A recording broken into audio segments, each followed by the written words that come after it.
કેમ છો વિદ્યાર્થી મિત્રો? ઈ અભ્યાસ ધ લર્નિંગ એપ પર આપ સૌ વિદ્યાર્થી મિત્રોનું હાર્દિક સ્વાગત છે। મિત્રો આપણે ભણી રહ્યા છીએ ધોરણ 12 કોમર્સ અને આપણા સબ્જેક્ટનું નામ છે એકાઉન્ટ। તો મિત્રો એકાઉન્ટમાં બીજા નંબરનું ચેપ્ટર ભાગીદારી પેઢીના વાર્ષિક હિસાબોની આપણે શરૂઆત કરવા જઈ રહ્યા છે। તો પહેલો જ પ્રશ્ન આપણા મનમાં એવું ઉદ્ભવે કે સર વાર્ષિક હિસાબો એટલે શું? તો વાર્ષિક હિસાબોનો મતલબ થાય વર્ષના અંતે જે હિસાબો લખવામાં આવે તેને વાર્ષિક હિસાબો કહેવાય। બરાબર, કોઈ તમને પૂછે કે બોલો તો વાર્ષિક હિસાબ કોને કહેવાય, તો તમારે શું કહેવાનું કે વર્ષના અંતે જે હિસાબ લખવામાં આવે છે તેને શું કહેવાય, તો કે વાર્ષિક હિસાબ કહેવાય। હવે તમને એવું પણ કહેવામાં આવે કે વાર્ષિક હિસાબો તમે બનાવો તો તમારે ક્યાંથી શરૂઆત કરવાની, એટલે એમાં કયા કયા ખાતા બનાવવા પડે અથવા કયા કયા પત્રક બનાવવા પડે।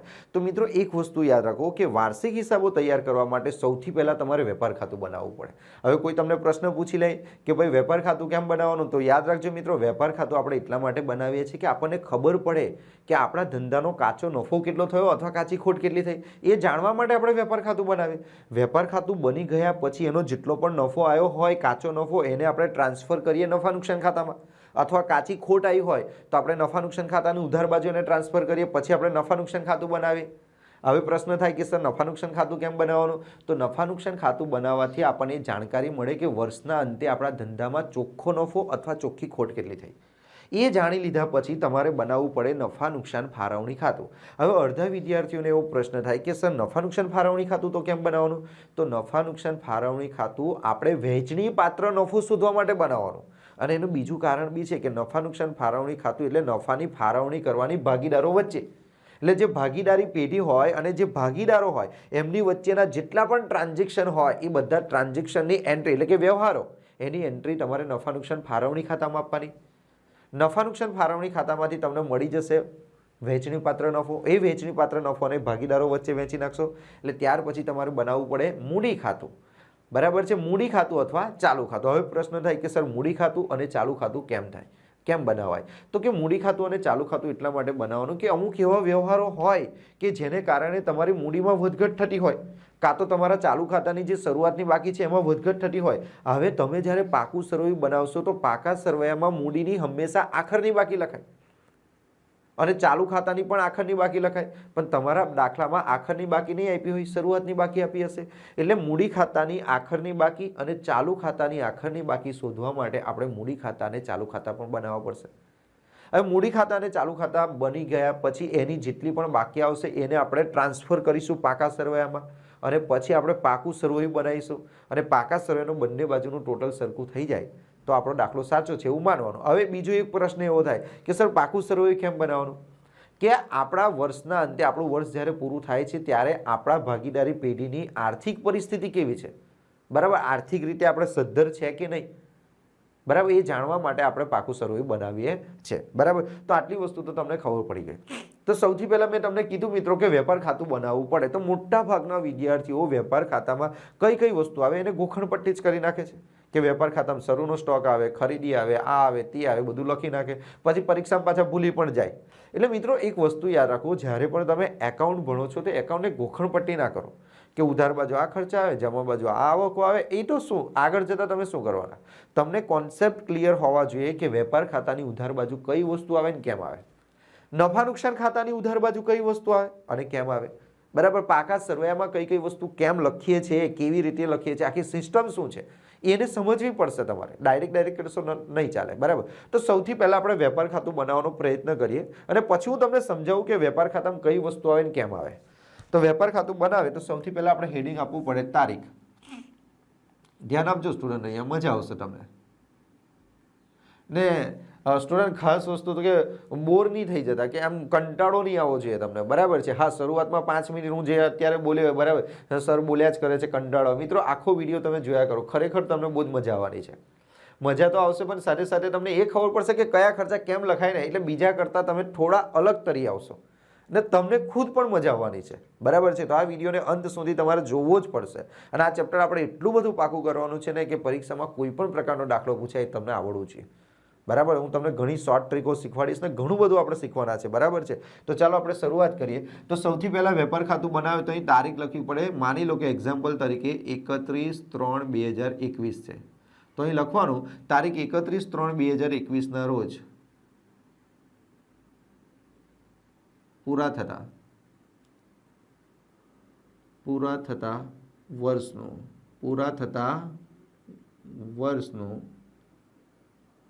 શું લખવાનું? તારીખ 31/3/2021 રોજ પૂરા થતા વર્ષનું. હવે આ તારીખ બદલાયા કરે, જરૂર નહીં 2021 જ હોય, 2020 પણ હોય, 2022 પણ હોય, 17 પણ હોય, જે તારીખ અંદર આપી હોય ને એ તારીખ તમારે લખવાની. તો 31/3/2021 રોજ પૂરું થાય એટલે આપણું વર્ષ આ તારીખે પૂરું થાય.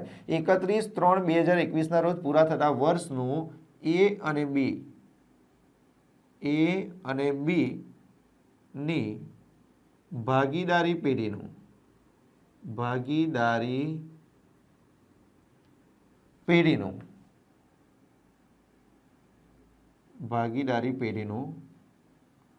વેપાર ખાતું. કયું ખાતું બનાવવાનું સ્ટુડન્ટ? વેપાર ખાતું. ચાલો તો અહીંયા આપણે હેડિંગ આપી દીધું વેપાર ખાતું. વેપાર ખાતામાં આ બાજુ શું આવશે? તો કે જમા આવશે. આ બાજુ શું આવશે?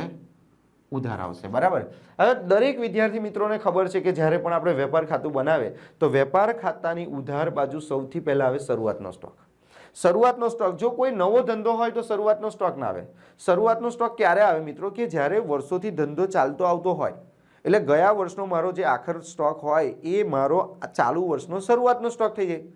બરાબર છે. એટલે એક વસ્તુ યાદ રાખો, ગયા વર્ષનો જે આખર સ્ટોક હતો એ ચાલુ વર્ષનો શરૂઆતનો સ્ટોક થાય. એટલે જ્યારે ધંધો વર્ષોથી ચાલતો આવતો હોય તો શરૂઆતનો સ્ટોક થાય. હવે આ જ વર્ષે મેં નવો ધંધો ચાલુ કર્યો, તેમાં શરૂનો સ્ટોક ના હોય. બરાબર. એટલે સૌથી પહેલા વેપાર ખાતાની ઉધાર બાજુ તમારે શું આવશે? તો કે શરૂઆતનો સ્ટોક. તો અહીંયા આપણે લખીએ શરૂઆતનો સ્ટોક.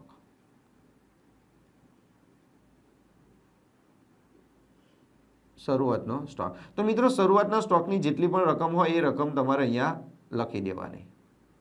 બરાબર. એટલે શરૂઆતનો સ્ટોક જ્યારે આપણે તમે આવ્યા, માની લો બજારમાં એ તમારી દુકાન છે, તમારી દુકાન તમે ઓપન કરી તો અંદર અમુક માલ પડી રહેલો છે. બરાબર.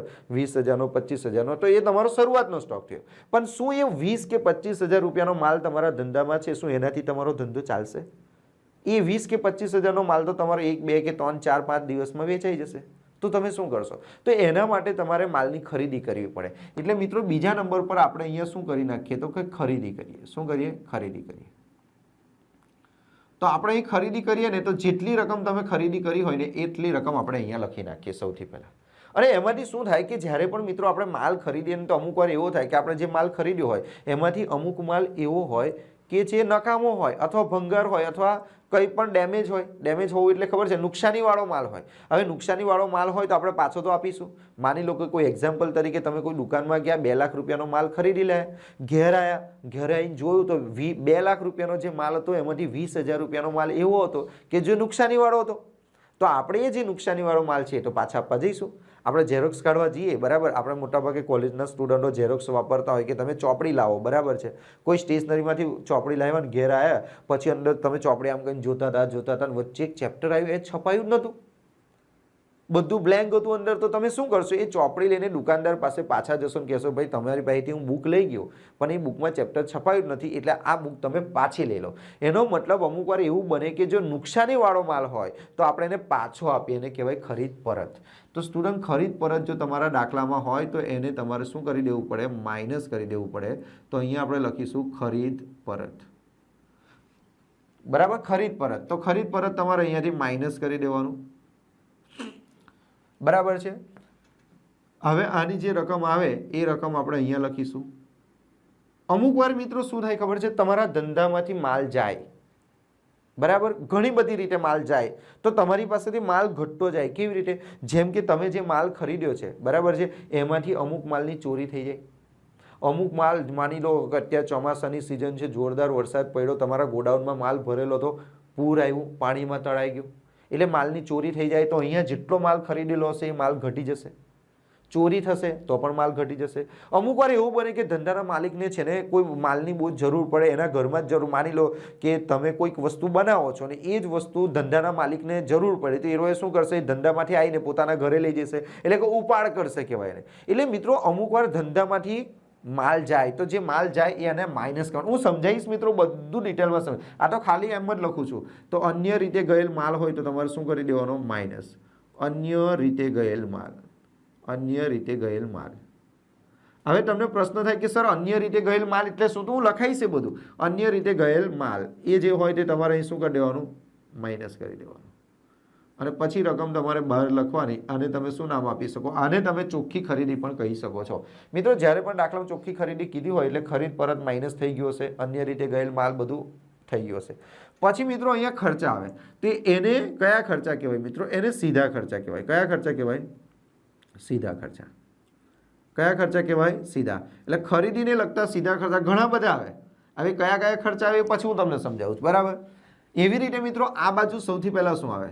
તો આ બાજુ સૌથી પહેલાં તમારે લખી દેવાનું વેચાણ. એટલે અહીંયા વેચાણની રકમ આવશે. વેચાણ પછી તમારે માઇનસ કરવું પડે વેચાણ પરત.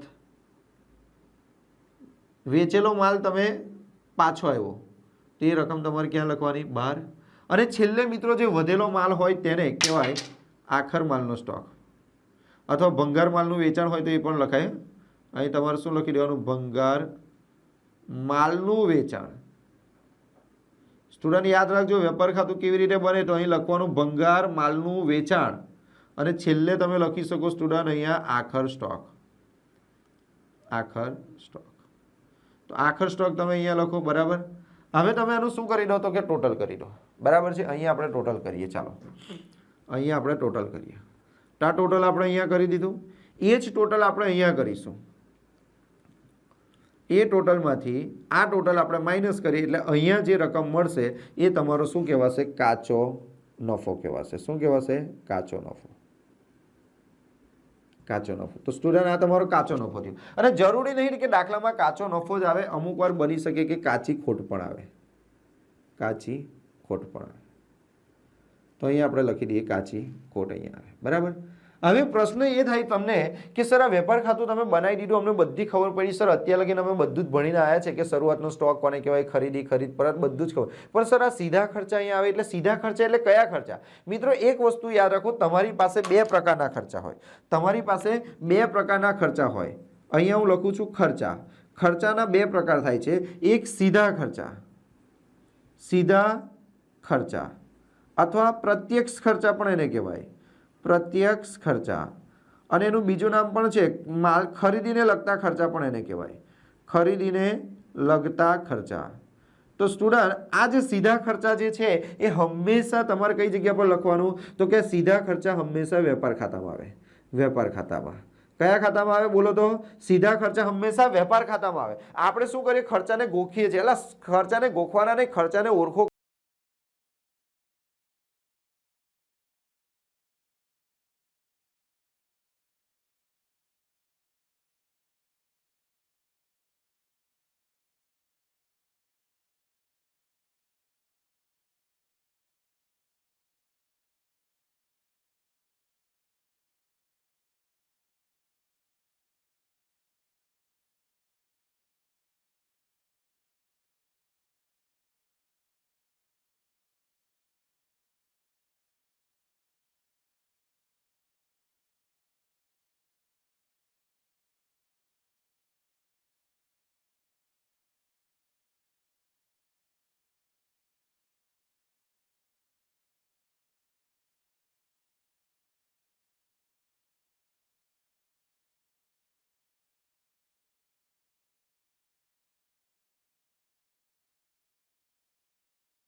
કે સીધો ખર્ચ છે, પ્રત્યક્ષ ખર્ચ છે, ખરીદીને લગતો ખર્ચ છે, તો વેપાર ખાતામાં આવે. અને બીજા કયા ખર્ચા આવે? તો કે પરોક્ષ ખર્ચા આવે. કયા ખર્ચા?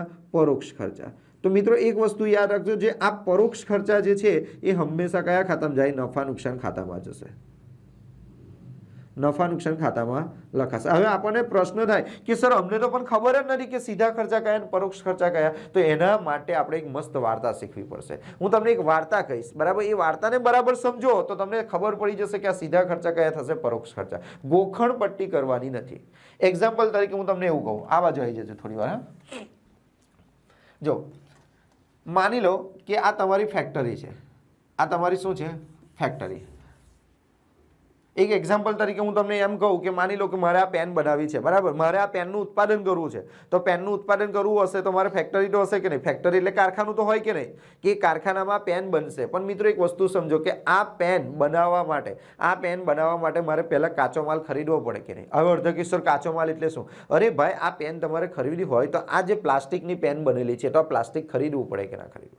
તો કે હા સર પ્લાસ્ટિક ખરીદવું પડે. એની અંદર ઇંક આવેલી છે તો ઇંક ખરીદવું પડે કે નહીં? એની અંદર એક વસ્તુ બનેલું છે, જો હું તમને બતાવું, જો આ વસ્તુ બનેલી છે, બરાબર છે, તો તમારે આ પેનનું જો ઉત્પાદન કરવું હોય તો પહેલા પ્લાસ્ટિક ખરીદવું પડે. આ જો એક કચકડા ટાઈપ છે તો કે આ વસ્તુ ખરીદવી પડે, અંદરની વસ્તુ જે છે એ ખરીદવી પડે. તો આ બધી વસ્તુ તમે ખરીદશો, પછી તમારી ફેક્ટરીમાં એ વસ્તુ આવશે, પછી એ વસ્તુ બનશે, બરાબર છે, એને કહેવાય કાચો માલ.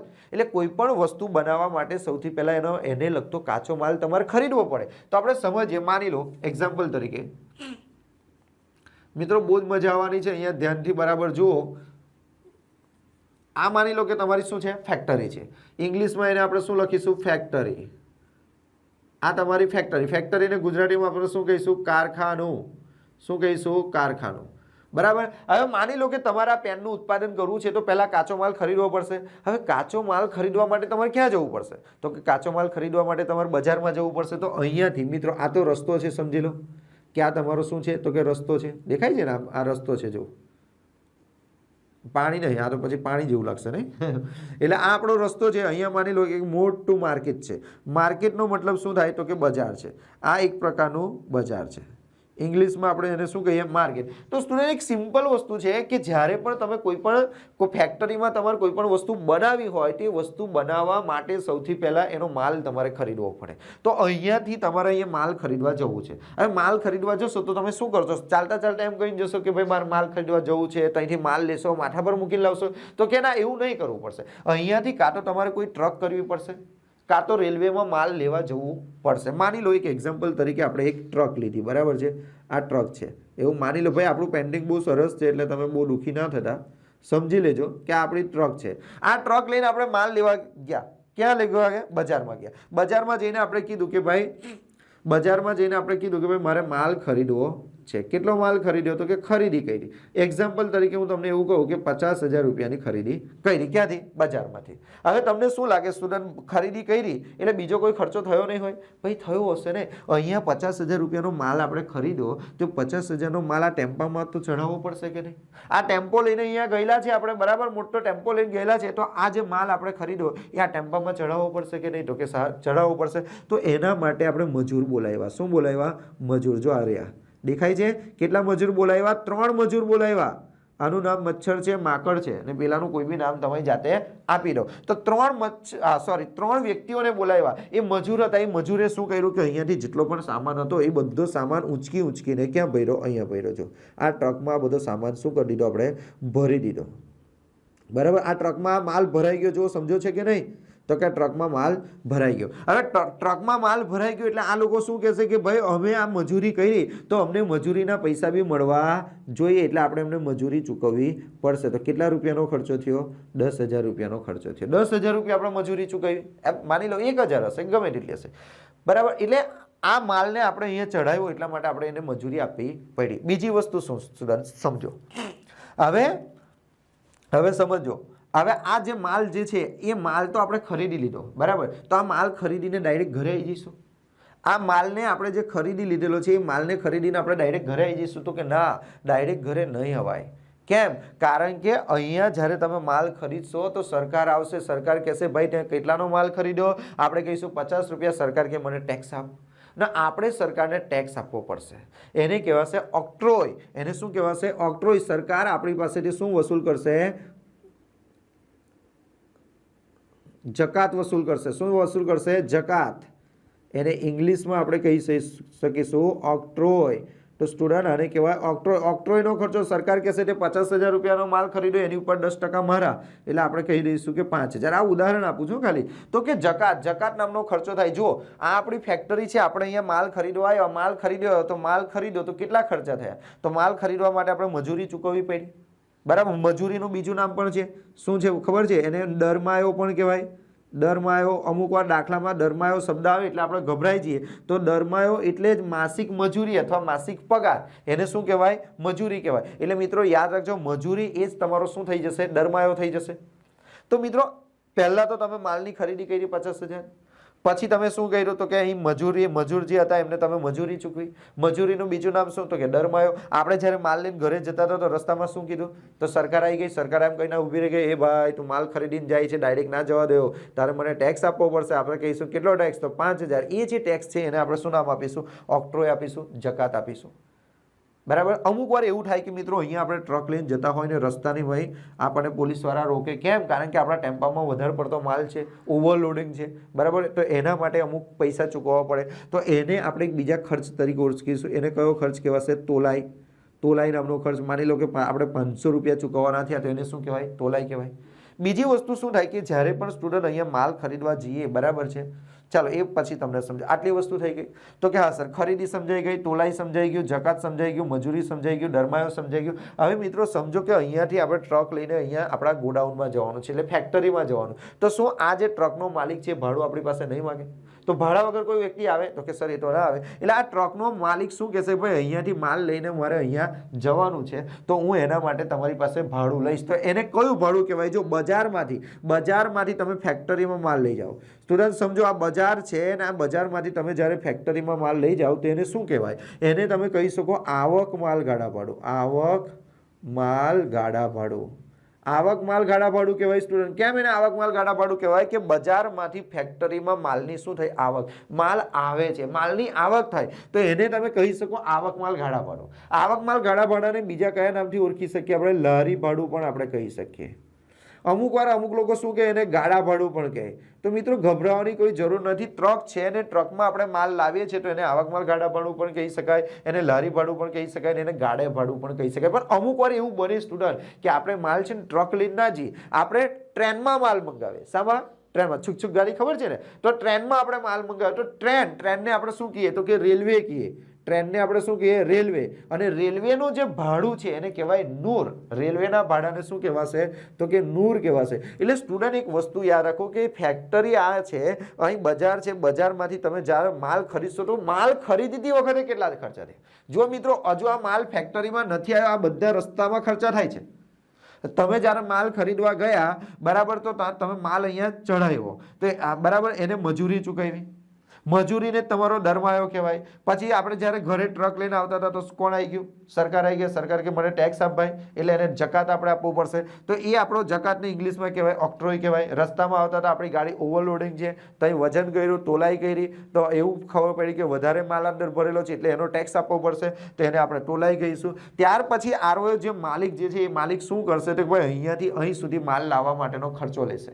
બરાબર. એને આપણે આવક માલ ગાડા ભાડું પણ કહી શકીએ, એને લારી ભાડું પણ કહી શકીએ, ગાડા ભાડું કહી શકીએ. અમુક વાર આપણે રેલવેમાં માલ લાવતા હોય તો એને રેલવે નૂર પણ કહી શકીએ. તો મિત્રો આ બધા જે ખર્ચા છે એ ક્યાં થાય છે? રસ્તામાં થાય. પણ મિત્રો અમુક વાર એવું થાય કે આપણે વિદેશથી માલ પણ મંગાવીએ.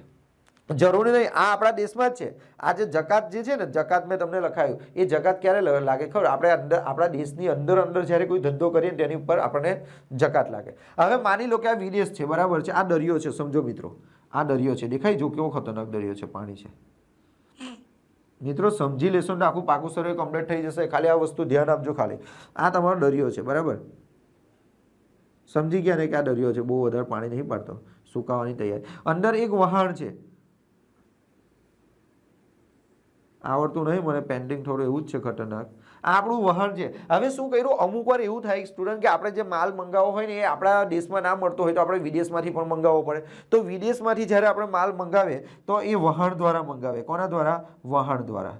વહાણ આવે, મોટા મોટા વહાણ આવે, ખબર? સ્ટીમર આપણે કહીએ. એ સ્ટીમરમાં વિદેશથી માલ આવે. વિદેશથી માલ આવે તો સૌથી પહેલાં જો જેવી રીતે આપણે બજારમાં માલ ખરીદવા જતા હતા એવી જ રીતે માલ લેવા માટે હવે ક્યાં જવું પડશે? તમારે દરિયા કિનારે માલ લેવા જવું પડશે. કઈ જગ્યા પર? દરિયા કિનારે. દરિયા કિનારે તમારે માલને છોડાવવા માટે જવો પડે. ભાઈ અહીંયા માલ આવેલો છે, એ માલને તમારે છોડાવવા જવું પડે. તો સૌથી પહેલાં શું થાય મિત્રો ખબર છે? કે આ વિદેશ છે, વિદેશથી પેલું જે સ્ટીમર છે ને, સ્ટીમર આવ્યું વિદેશથી. કઈ જગ્યા પર આવ્યું? તો કે દરિયા કિનારે. હવે દરિયા કિનારે જ્યારે આવશે ને તો 10-15 માણસો આવશે ને એ 10-15 જે માણસો હશે ને એ પેલા વહાણને ખેંચીને દરિયાની કઈ સપાટી પાસે લઈ આવશે, દરિયાના કિનારે લઈ આવશે. મતલબ કે વહાણને લંગારવું પડે એટલે એને કહેવાય ડોક ચાર્જીસ. કયો ચાર્જીસ કહેવાય? ડોક ચાર્જ. એટલે આ જે વહાણ છે ને એ વહાણને પકડીને એનું એક એ હોય ગોડાઉન જેવું હોય કે ગોડાઉન એટલે જે જગ્યા પર વહાણને મૂકવામાં આવે એ જગ્યા હોય એટલે વહાણને એ જગ્યા પર લઈ જવામાં આવશે તો એને શું કહેવાય મિત્રો? એને ડોક ચાર્જ કહેવાય. કયો ચાર્જ કહેવાય? ડોક ચાર્જ.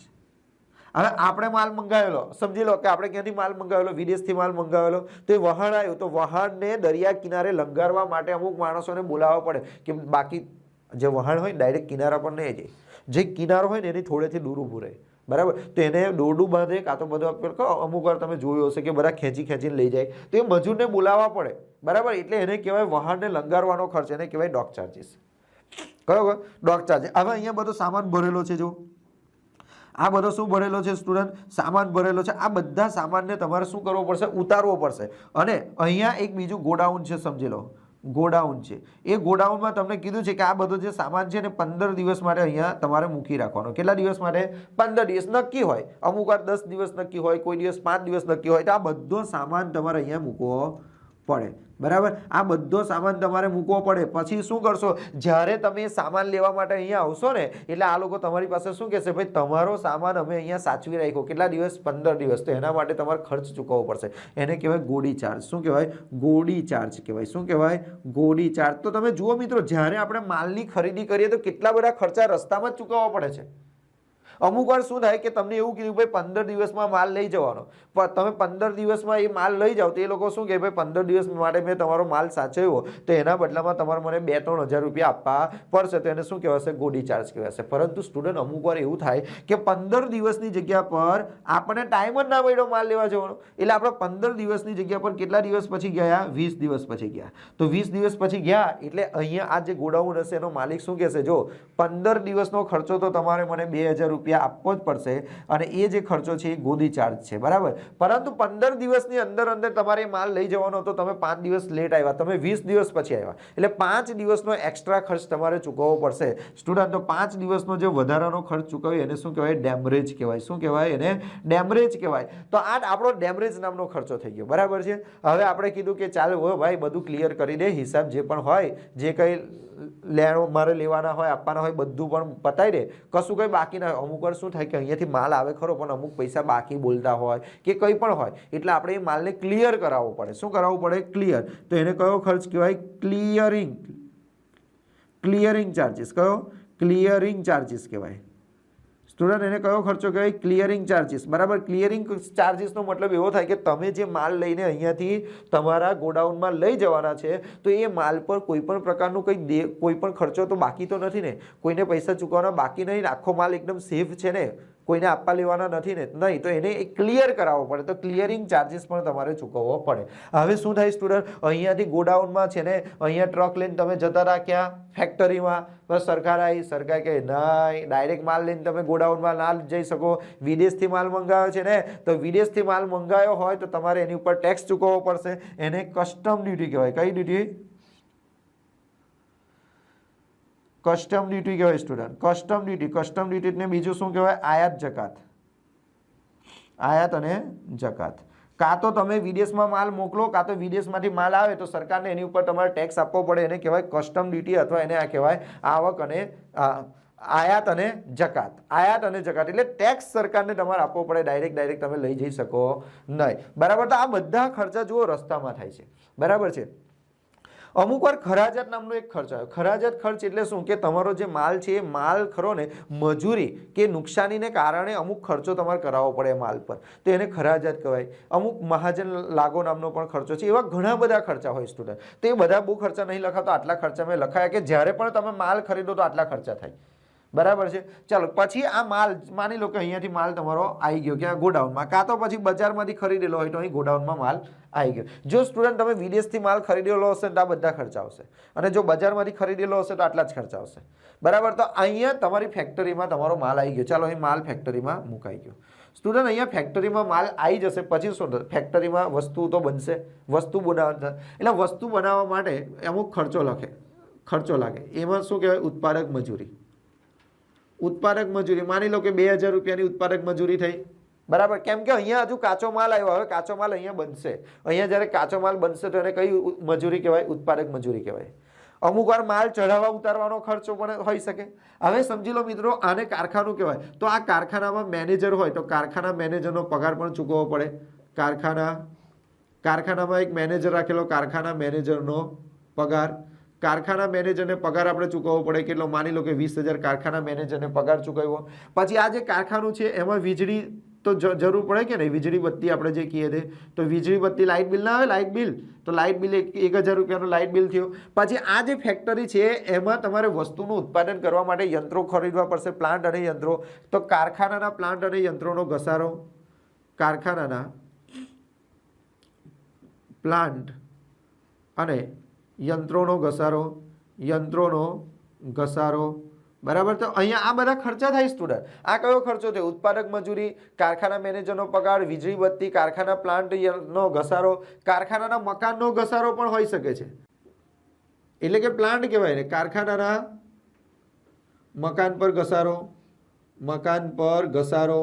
કારખાનાના મકાન પર ઘસારો લાગે કે ના લાગે? પછી આ કારખાનું છે એમાં, આ કારખાનું જે છે એ કારખાનામાં પ્લાન્ટ છે, અને એ પ્લાન્ટ એટલે કે યંત્રો, એ યંત્રોને ચલાવવા માટે તમારે શાની જરૂર પડે? તો કે ગ્રીસ, ઓઇલ, આ બધાની જરૂર પડે કે ના પડે? તો કે હા, બધાની જરૂર પડે, બરાબર. એટલે આ બધા ખર્ચા જે છે એ ક્યાં થાય? ફેક્ટરીમાં થાય. હવે ફેક્ટરીમાં બધા ખર્ચા થઈ ગયા એટલે અહીંયા માલ કેવો થઈ ગયો? તૈયાર થઈ ગયો.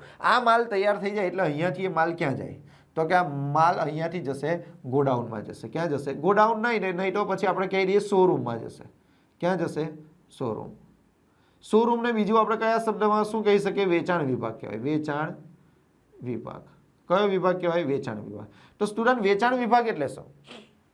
વેચાણ વિભાગનો મતલબ શું થાય સ્ટુડન્ટ? વેચાણ વિભાગનો મતલબ એવો થાય કે અહીંયા તમારો માલ તૈયાર થઈ ગયો, એ માલ તૈયાર થઈને તમે ક્યાં મૂકશો? વેચાણ વિભાગ. મિત્રો, વેચવા માટે માલ મોકલી દીધો. હવે વેચવા માટે તમે માલ મોકલશો તો તમારે શું કરવું પડશે? તો કે વેચવા માટે માલ મોકલશો તો સૌથી પહેલા તમારે જાહેરાત કરવી પડશે. માલની જાહેરાત. તો જાહેરાત ખર્ચ અહીંયા આવે કે ના આવે? બોલો. તો કે હા સર, અહીંયા જાહેરાત ખર્ચ આવી શકે. પછી અહીંયા વેચાણ માટે તમારે અમુક એજન્ટોને રાખવા પડે. ખબર છે? પેલા એજન્ટો આપણા સેલ્સમેન આવે, સેલ્સમેનનો પગાર. તો સેલ્સમેન હોય તો અહીંયા લખી દેવાનું સેલ્સમેનનો પગાર આવી શકે.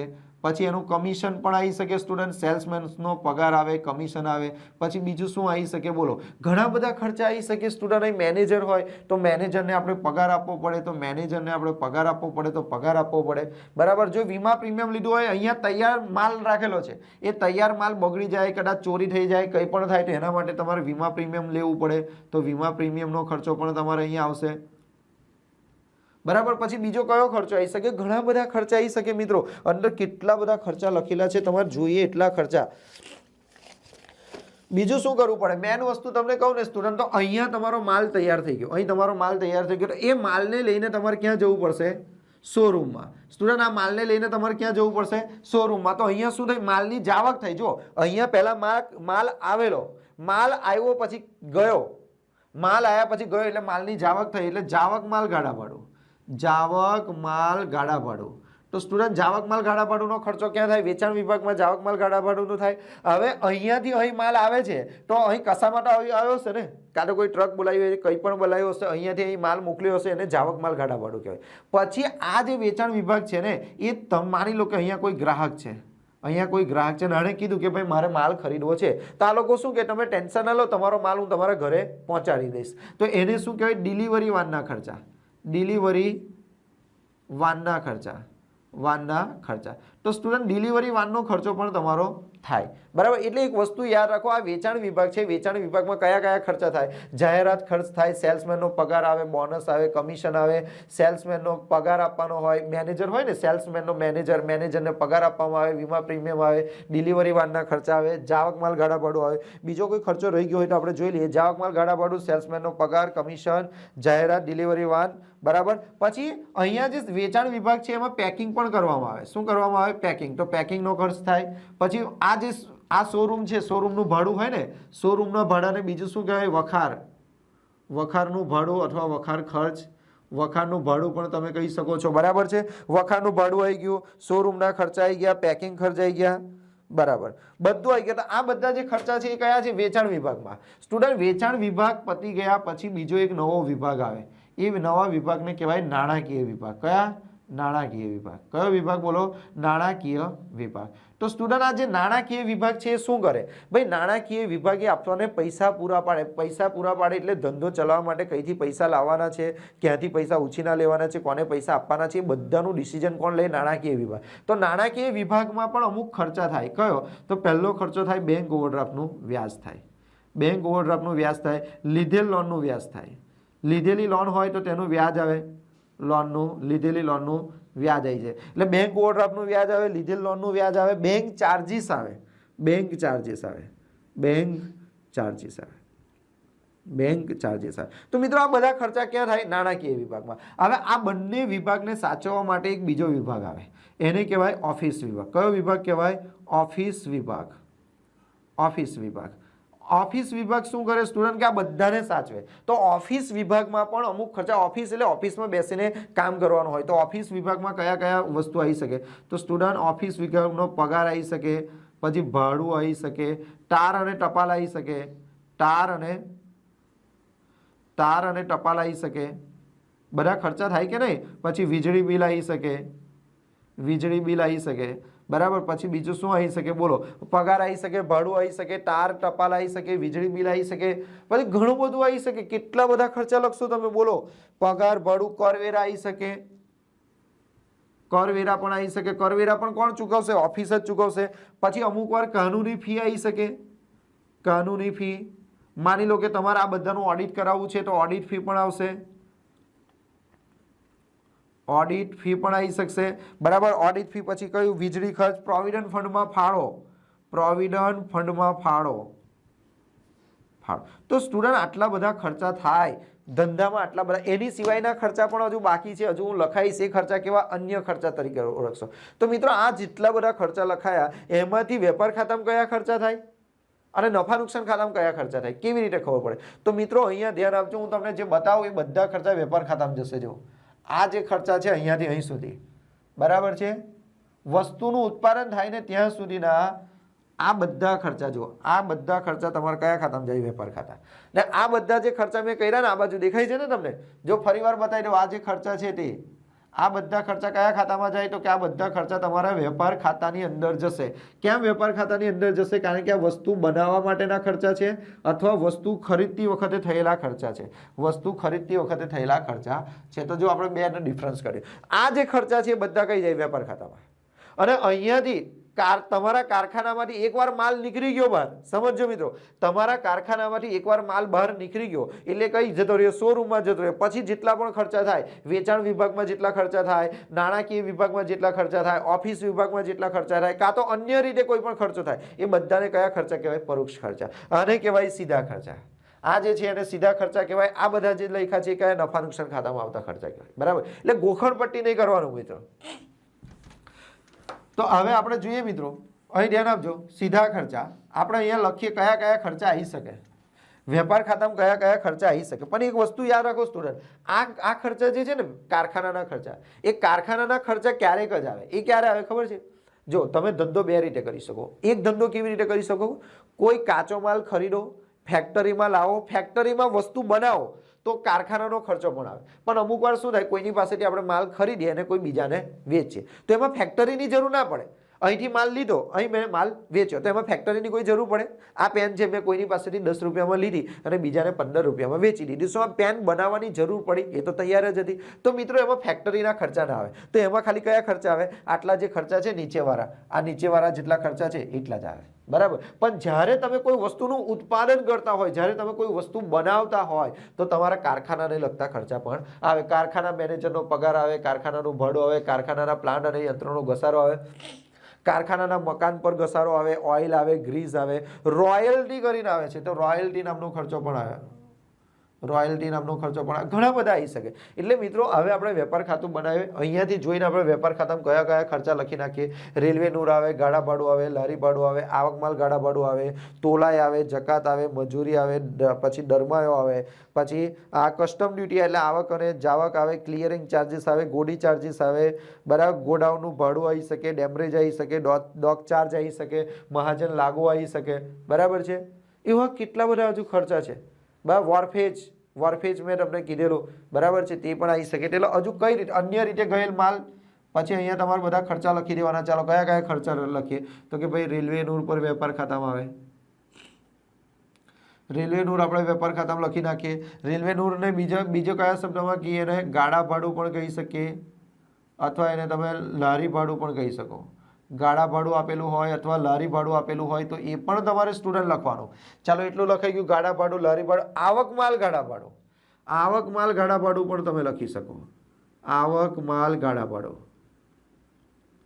તો સ્ટુડન્ટ આવક માલ ગાડા ભાડું પણ તમે અહીંયા લખી શકો. ત્યાર પછી આપણે જોઈએ મિત્રો કયો કયો રસ્તામાં, જેટલા પણ રસ્તામાં ખર્ચા થયા હોય, મિત્રો યાદ રાખો, જેટલા ખર્ચા રસ્તામાં થયા હોય અને જેટલા ખર્ચા કારખાનામાં થયા હોય એ બધા વેપાર ખાતામાં આવે.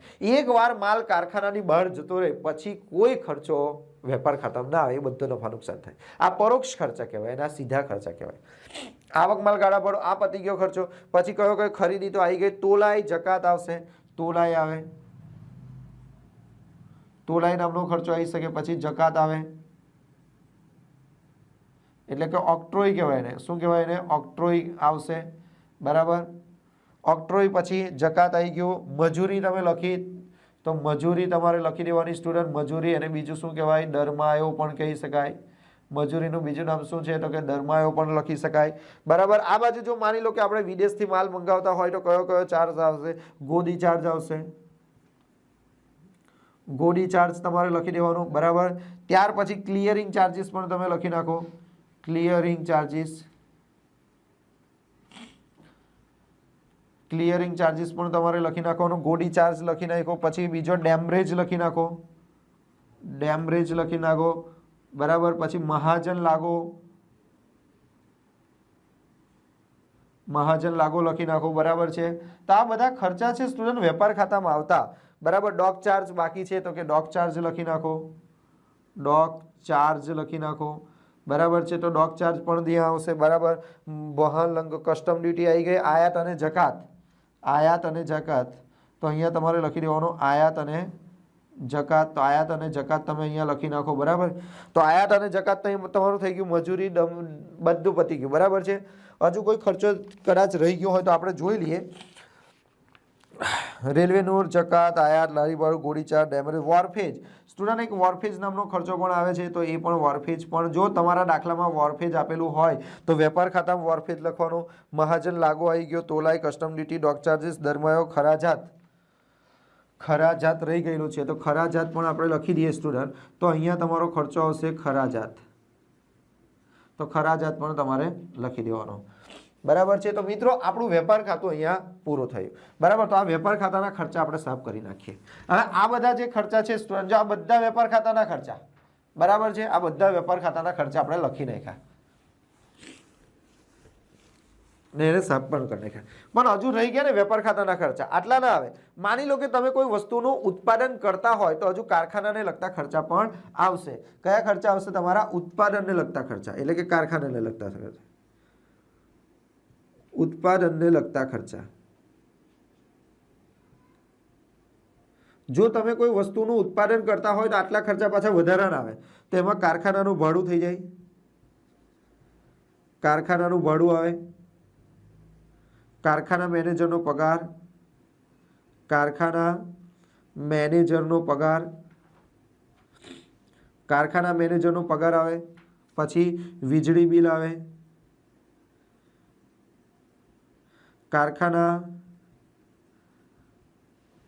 કારખાનાના મકાનનો ઘસારો, કારખાનાના મકાનનો ઘસારો પણ આવી શકે. કારખાનાના યંત્રોનો ઘસારો, કારખાનાના યંત્રોનો ઘસારો આવી શકે. વીજળી બિલ તો આવી ગયું. પછી ઓઇલ આવી શકે. ઓઇલ, ગ્રીસ, જગ્યા નહીં એટલે અહીંયા લખી દઉં રોયલ્ટી વગેરે. શોર્ટકટમાં તમારે એટલી વસ્તુ યાદ રાખવાની સ્ટુડન્ટ કે કારખાનામાં જો કોઈ ખર્ચો થતો હોય, મેં અહીંયા કારખાનું પાડેલું, ખબર ને, કારખાનામાં જેટલા ખર્ચા થતા હોય બધા વેપાર ખાતામાં આવી શકે છે.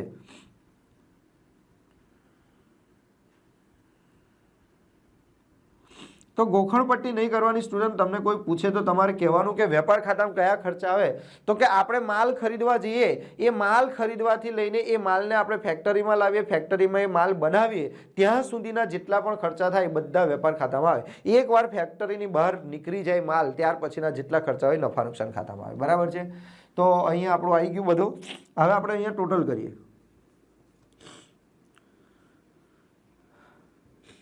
તો અહીંયા ટોટલ થઈ જશે. આ ટોટલ તમે જે લખશો આની સામે તમારે શું લખી દેવાનું? તો કાચો નફો લખી દેવાનો. કયો નફો લખી દેવાનો? કાચો નફો. અને આ કાચો નફો જે આવે તે તમારે કઈ લઈ જવાનો? નફા નુકસાન ખાતાની જમાવા દો. એવી રીતે મિત્રો આ બાજુ તમારી શું આવી શકે? કાચી ખોટ આવી શકે. જરૂરી નહીં કે નફો જ આવે, કાચી ખોટ પણ આવી શકે. બરાબર છે. તો મિત્રો અહીંયા તમારું વેપાર ખાતું આપણું કમ્પ્લીટ થાય છે. તો યાદ રાખજો મિત્રો, વેપાર ખાતામાં કેવી રીતે એન્ટ્રી આવે. બરાબર. હવે આ બધા ખર્ચા જે છે એ નફા નુકસાન ખાતામાં આવશે. તો નફા નુકસાન ખાતું પણ આપણે બનાવી દઈએ. ચલો, આટલા ખાતા તો બની ગયા તમારા. ચાલો હવે નફા નુકસાન ખાતું આપણે બનાવીએ. તો નફા નુકસાન ખાતામાં પણ આ જ રીતે હેડિંગ આપી દેવાનું સ્ટુડન્ટ કે તારીખ, અહીંયા લખીએ આપણે તારીખ 31/3/2021 રોજ પૂરા થતા વર્ષનું એ અને બીની ભાગીદારી પેઢીનું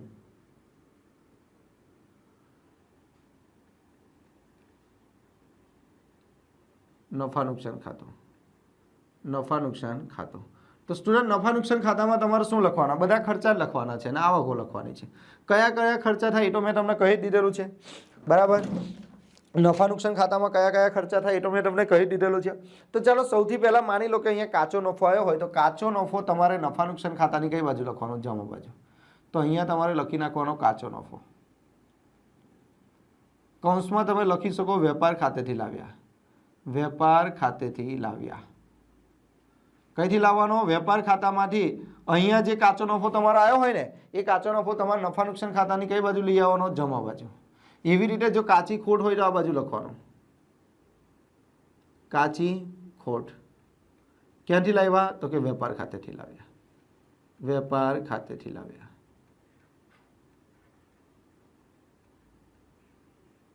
ચાલો, વેપાર ખાતેથી આપણે કાચી ખોટ લઈ આવ્યા. તો કે હા. ચાલો, હવે નફા નુકસાન ખાતામાં કયા ખર્ચા થાય? તો મેં શું કીધું કે જે ફેક્ટરી હતી એ ફેક્ટરીમાંથી માલ ક્યાં ગયો? તો ફેક્ટરીમાંથી માલ તમારો જશે શોરૂમમાં જશે. તો કયા કયા ખર્ચા આવશે?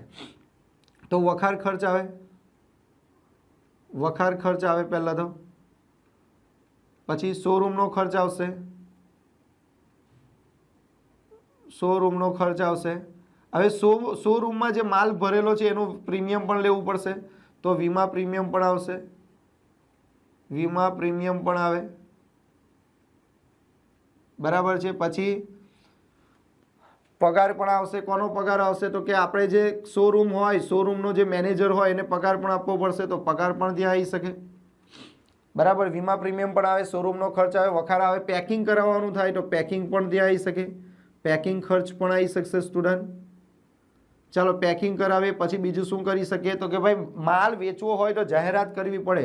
તો માલ વેચવા માટે તમારે જાહેરાત કરવી પડે. તો જાહેરાત ખર્ચો પણ તમારો આવશે. વટાવ આપવો પડે. અમુક વાર આપણે જ્યારે માલ વેચીએ તો માલ ના વેચાય તો થોડો વટાવ પણ આપવો પડે. તો એને કહેવાય આપેલ વટાવ. વટાવ આપવો પડે. ડિસ્કાઉન્ટ આપવું પડે. બરાબર. તો એ પણ તમારે અહીં લખવું પડે. કાં તો આ વટાવ, આપેલ વટાવને આપણે છેલ્લે દર્શાવીશું કારણ કે એને લગતું અમુક વસ્તુ છે. બરાબર છે. પછી સેલ્સમેનનો પગાર આવશે. સેલ્સમેનનો પગાર. સેલ્સમેનનો પગાર આવે. કાં તો એને કમિશન આપ્યું હોય તો કમિશન, સેલ્સમેનનું કમિશન આવે. સેલ્સમેનનો પગાર, કમિશન અથવા સેલ્સમેનને તમે બોનસ આપ્યું હોય તો બોનસ પણ આવી શકે. બરાબર. વીજળી બત્તી પણ આવી શકે. વીજળી બત્તીનો ખર્ચો પણ આવી શકે. એટલે સ્ટુડન્ટ તમે વિચારો કે શોરૂમમાં કયા કયા ખર્ચા થાય. શોરૂમમાં જેટલા પણ ખર્ચા થાય બધા જ તમારા આવે. પછી આવકમાં જાવક માલ ગાડા ભાડું પણ આવે. જાવક માલ ગાડા ભાડું પેલી સ્ટોરી દ્વારા મેં તમને સમજાવી દીધું છે. જાવક માલ ગાડા ભાડું પણ આવે. બરાબર. હજુ હું તમને જોઈ લઉં, કદાચ કોઈ છે તો નહીં, કોઈ ખર્ચો રહી નહીં ગયો. એક ડિલિવરી વાનનો ખર્ચો મેં તમને કીધેલો. Delivery van. ડિલિવરી વાનનો ખર્ચો. સ્ટુડન્ટ ડિલિવરી વાનનો ખર્ચો એટલે શું? આપણી પાસે જે માલ છે એ આપણે કોઈ ગ્રાહકને વેચવા માંગીએ છીએ. હવે માની લો કે આપણો ગ્રાહક કોઈ દૂર રહે છે તો આપણે એને સુવિધા આપીએ કે ભાઈ અમે જ વાન આવશે અમારી ને તમારે ત્યાં સામાન પહોંચાડીને જતી રહેશે. એ ડિલિવરી વાન કરી, આપણે માલની ડિલિવરી કરી, બરાબર છે? તો ડિલિવરી વાનના ખર્ચ. તો આ બધા કયા ખર્ચા થાય? શોરૂમમાં. હવે શોરૂમમાં આટલા ખર્ચા થઈ ગયા પછી તમારે ક્યાં જવાનું? નાણાકીય વિભાગમાં. તો નાણાકીય વિભાગમાં કયા કયા ખર્ચા આવે? તો એક બેંક ઓવરડ્રાફ્ટનું વ્યાજ આવે, બેંક ઓવરડ્રાફ્ટનું વ્યાજ આવે, પછી બેંક ચાર્જીસ આવે. શું આવશે? બેંક ચાર્જીસ આવશે. પછી લીધેલ લોનનું વ્યાજ આવે, લીધેલ લોનનું વ્યાજ આવશે.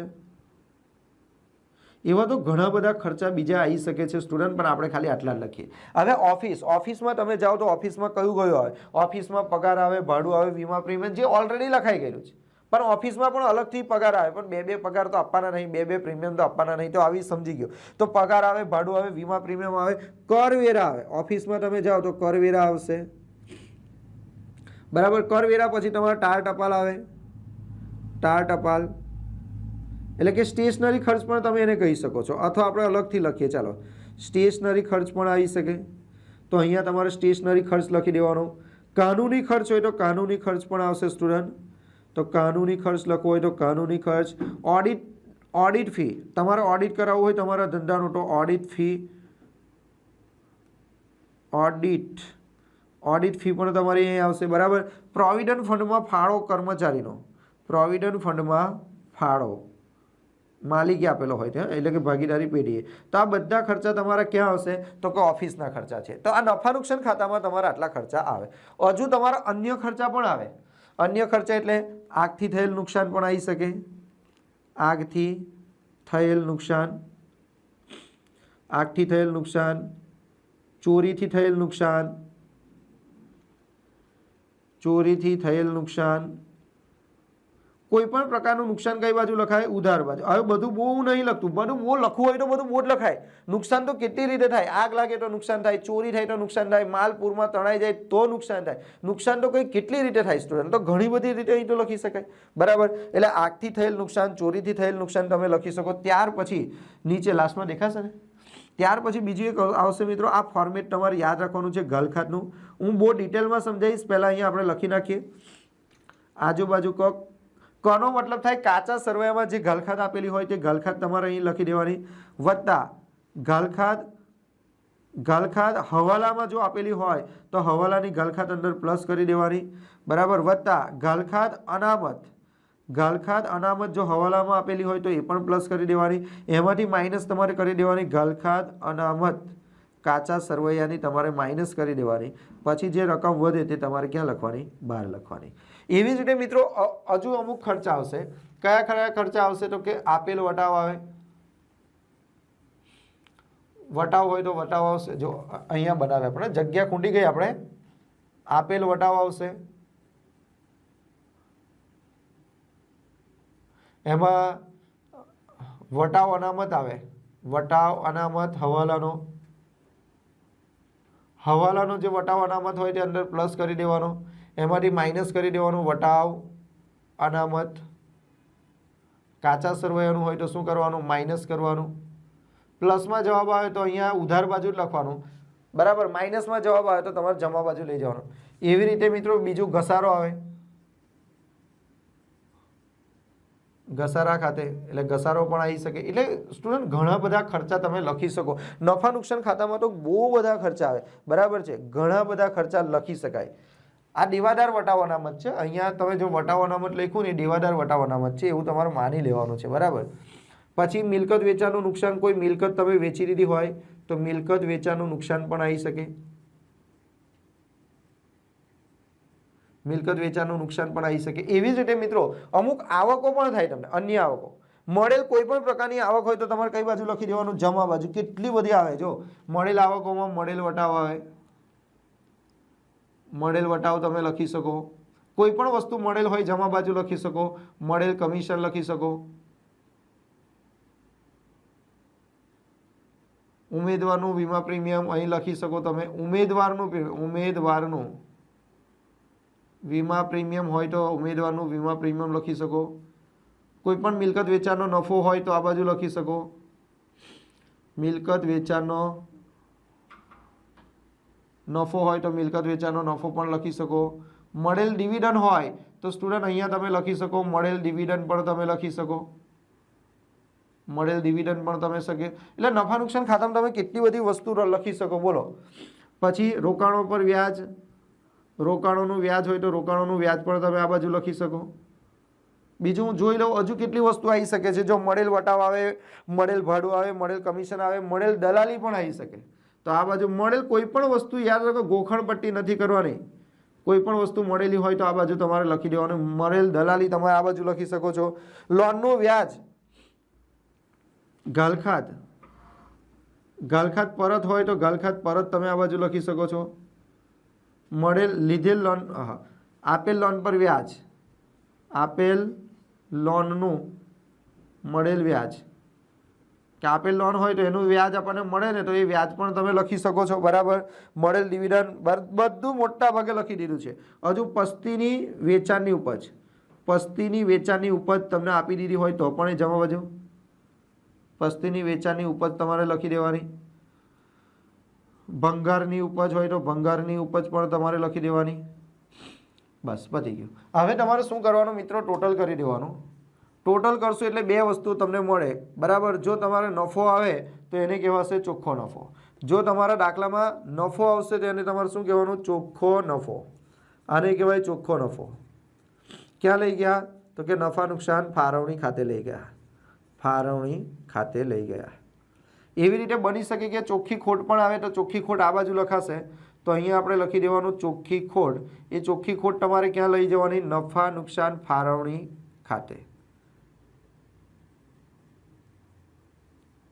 બરાબર. તો સ્ટુડન્ટ અહીંયા આપણે બે ખાતા આપણે બનાવી દીધા. કયા કયા ખાતા આપણે બનાવી દીધા તો કે વેપાર ખાતું બનાવતા મેં તમને શીખવાડી દીધું અને નફા નુકસાન ખાતું બનાવતા મેં તમને શીખવાડી દીધું. બરાબર. હવે જો હજુ હું આગળના હજુ કન્ટિન્યુ કરીશ તો ઘણો બધો લાંબો વિડીયો થઈ જશે. બરાબર. એટલા માટે એક વસ્તુ યાદ રાખો, પહેલાં વેપાર ખાતામાં કઈ કઈ વસ્તુ આવે છે એ તમે યાદ રાખો. નફા નુકસાન ખાતામાં કઈ કઈ વસ્તુ યાદ આવે છે તે યાદ રાખો. અને ગોખણ પટ્ટી ના કરો, સમજો. ફરી એકવાર કહી દઉં, વેપાર ખાતામાં તમે જે વસ્તુ લખી એ કયા કયા ખર્ચા આવે તો કે તમે બજારમાંથી જે માલ ખરીદો છો એ બજારમાંથી માલ ક્યાં જાય, ફેક્ટરીમાં જાય.